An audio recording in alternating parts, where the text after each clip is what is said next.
What's up, YouTube? It's Nick Willis from the Fatherhood Leadership Initiative. We're back again with another epic video.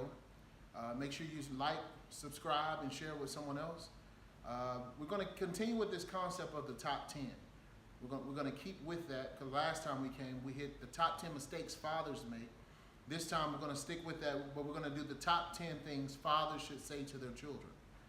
Fatherhood, once again, is not about perfection, it's about consistency. So I just want you to think through this list. You may extract or add to this list however you find necessary. It just gives you something to think about. What are you saying to your children and how is it affecting them? Number 10, every father should tell their children, wash dishes. Typical, right? No, but this is not even about washing dishes. This is more so about giving them a chore that's beyond self-service. If I told my child to go in your room and clean your room, it's their room, it's their responsibility. But if I tell my child to wash dishes, that's typically a service that's offered unto the family. Because everybody come to the kitchen, everybody sit down, everybody eat. And after a big meal, you want to tell your children and delegate responsibility to them to wash dishes. It's healthy for them. Number 9, every father should tell their children, I'm excited for you. I'm excited for you. Basically, by saying this, you're helping them process an opportunity.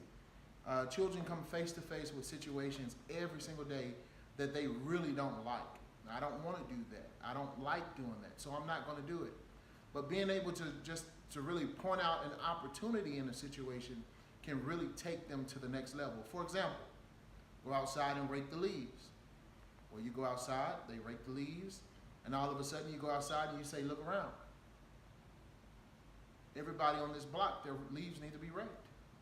There's an opportunity. There's an opportunity for that child to do something helpful for someone else and can possibly make a little change off of it. It's a really good habit. Number 8, you did an awesome job. You did an awesome job. I remember when I was a kid, I used to love hearing my father brag on me. He used to take me to football practice, and I played scout team running back. Everybody was a running back as a kid. But I remember my dad used to sit in the car, and I would get in the car after a long practice, and he would say, and I saw you out there, man. You really did a good job. And it would just really take me to a whole other level. It gave me a whole new boost of confidence, and really took my game to another level as well. Number 7, it's more of a question. It's more of a question, number 7 is, because here's the question. Could you have done better? Think about that. Could you have done better? And that's really a question of assessment. That's getting them to evaluate their own performance so that they can rank themselves. A lot of times we're looking for someone else's approval. Our children are doing the same thing. They just want someone's approval. And if you're on the outside looking in and you're able to tell them they did well, but in reality they didn't even really try, then that's not really doing them a service. It's challenging them, asking them a very pivotal question. Could you have done better? Number 6, this one is a question of, it's more so an assertion or a command of accountability. And it's simple. Let me see your grades. In the age where everything is on the internet, you can constantly see your grades, your kids' grades. You don't have to wait to the report card. You can come up to them very spontaneously and say, hey, why don't you get on the student portal and let me see your grades? And that's holding them accountable. Kids always want to do something. I want to go to the movies. I want to hang out with my friends. I want to go to the park. Well, let me see your grades. Let me see your grades. Number 5. This is a very important one. Don't quit. Don't quit. My girl Nakaya, when she first started running track 3 years ago, she was always the last person to run in. I don't know if it's because she was out of shape or what. She didn't know how to stress herself. She didn't know how to strive. She didn't know how to reach to make a certain time. Getting around the track was enough. That was her accomplishing her goal. Finally, it got to the point that the next year she did a little better, and then the year after that she did a little bit better. Finally, 3 years into it, she's the first person around the track. But if I would have let her quit the first year, that she ran track, she would not have reached the level where she's at right now. And she still got a lot more to go. Like she got a lot more growth. She got a lot more potential. But it's just the fact that I did not let her quit. It took her to a whole new level. Here's another one. You did better than I thought you would. You did better than I thought you would. By saying that to your child, it really allows them to see that they have the ability to exceed expectations. They exceeded your expectations, and in some situations they will exceed their own expectations. But the important thing is just keep pushing them to challenge themselves. Not you holding a burden over their head trying to live through them, but just really trying to get them to challenge themselves because you want them to grow and constantly assess the effort that they're putting out there. Number 3, it's kind of 2 of them, but you'll see what I'm saying. Number 3 is yes/no.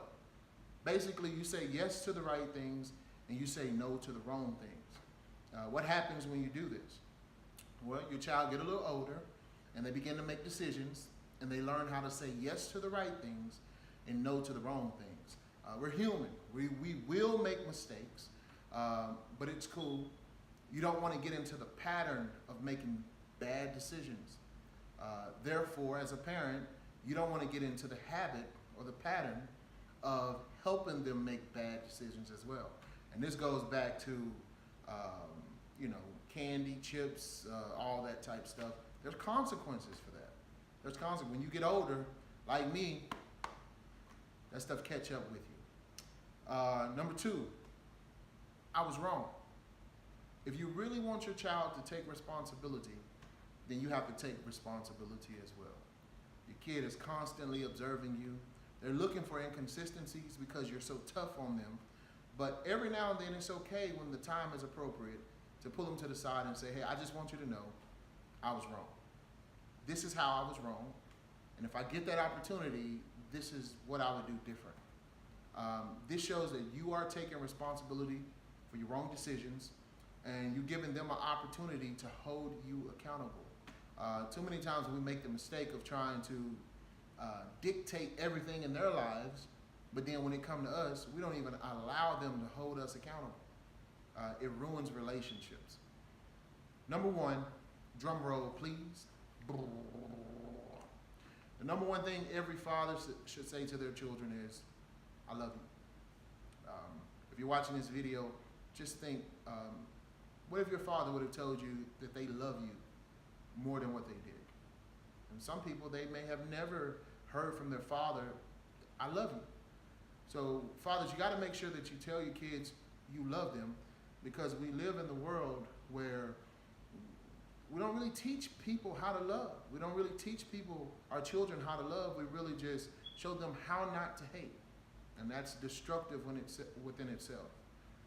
Thank you guys for your time. I'm Nick Willis from the Fatherhood Leadership Initiative. Make sure you go on our website, www.lovelinklead.org. That's www.lovelinklead.org, or you can find us on Facebook with the Fatherhood Leadership Initiative. Till next time, peace out.